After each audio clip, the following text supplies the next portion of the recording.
Go out, come out, get out. What's the difference? In English, we typically use go out to say that we're leaving our house to have fun or for another specific purpose. So you could say that you go out every Friday night with your friends, or that you're going out to get some fresh air. We can also use go out to say that two teenagers are in a romantic relationship, but when talking about adults, we typically say that they're dating, not going out.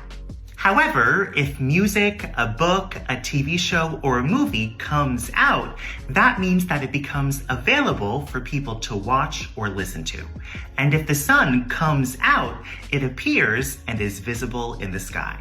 And if something that you've cooked or baked came out well, that means that the final result was very good. So a cake that you baked could come out really well, for example.